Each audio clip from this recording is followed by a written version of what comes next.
날마다 솟는 샘물과 함께하는 오늘의 큐티 시간입니다.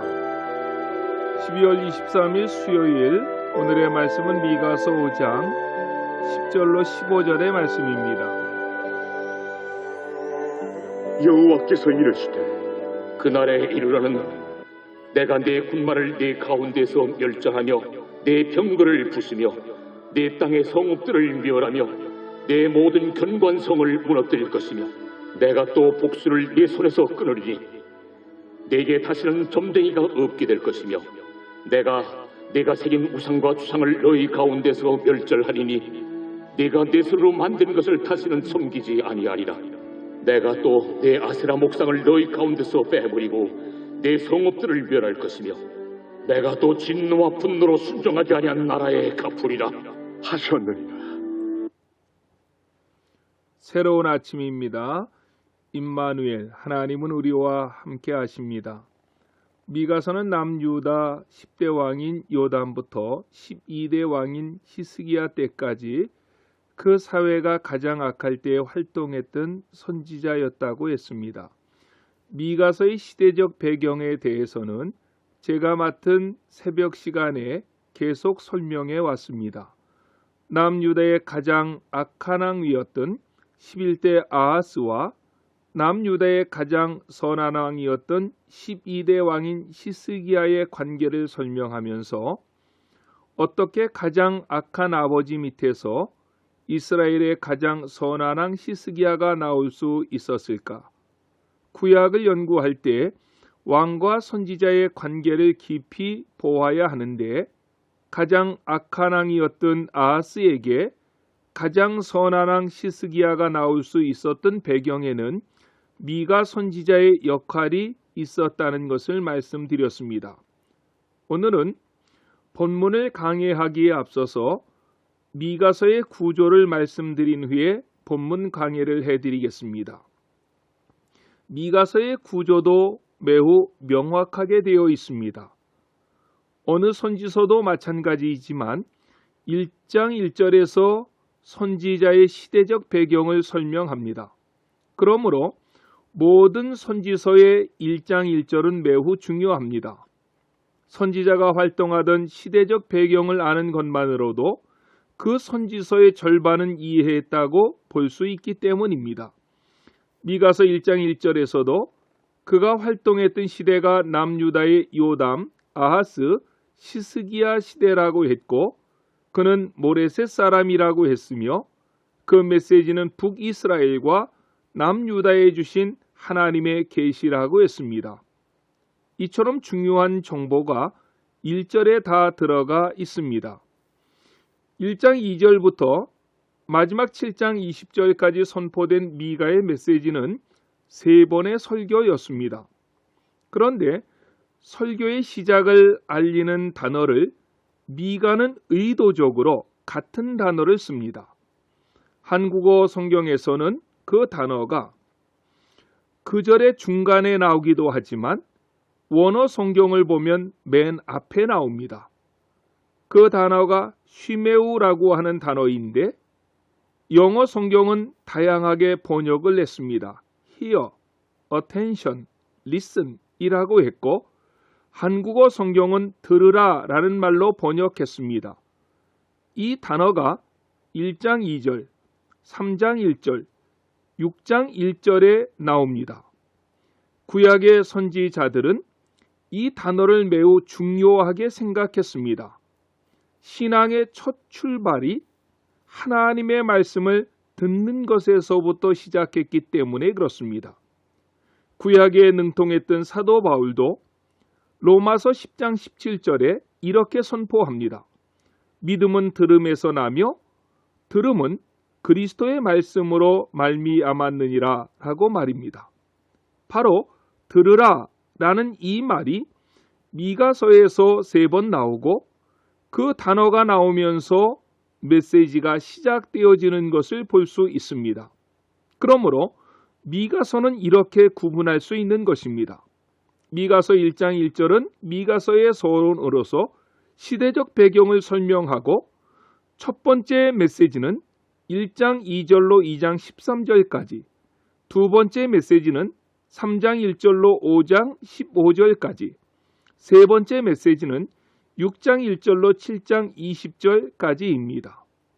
첫 번째 메시지인 1장 2절로 2장 23절에서는 이스라엘 백성들의 죄악으로 인한 하나님의 심판에 대해서 설명하고 있고, 두 번째 메시지인 3장 1절로 5장 15절은 심판 후에 있을 회복과 축복에 대해서 언급하며, 세 번째 메시지인 6장 1절로 7장 20절에서는 그 축복은 심판을 능가할 것이라고 선포하고 있는 것입니다. 그리고 이 세 메시지의 첫 단어가 들으라 라고 하는 말로 시작하고 있다는 것입니다. 오늘 본문은 두 번째 메시지의 마지막 부분입니다. 두 번째 메시지는 심판 후에 있을 회복과 축복에 대한 언급이라고 했습니다. 이스라엘 백성들의 죄를 1장 2절부터 강력한 언어로 지적하면서 심판의 메시지를 전하는데, 그 강도가 점점 더 강하여지고, 특별히 백성들의 죄에서 정치적인 지도자, 종교적인 지도자들의 죄로 그 대상이 바뀌어 가고 있음을 보게 됩니다. 그러다가 미가 선지자가 이제 회복에 대한 말씀을 전하는데, 그 내용이 4장 1절부터이고 4장 1절부터 회복의 내용을 자세히 설명하는데, 여기서 주목할 것은 그 회복의 시점입니다. 언제 이스라엘 백성들이 회복이 되어집니까? 이스라엘 백성들의 회복을 자세히 설명하는 4장 1절에 보면 독특한 단어가 하나 등장합니다. 끝날에라는 단어입니다. 영어로는 in the last day라는 말입니다. 이 단어가 4장 6절에도 있습니다. 4장 6절에서는 그날에는 이라고 했고, 오늘 본문 5장 10절에도 있습니다. 5장 10절은 그날에 이르러는 이라고 했습니다. 여기에 그날은 4장 1절에서 언급한 끝날인데, 이 말은 구약 예언서에서 매우 자주 사용되어지는 용어로 종말에, 세상의 끝에, 마지막 날에라는 말로서 나타나기도 합니다.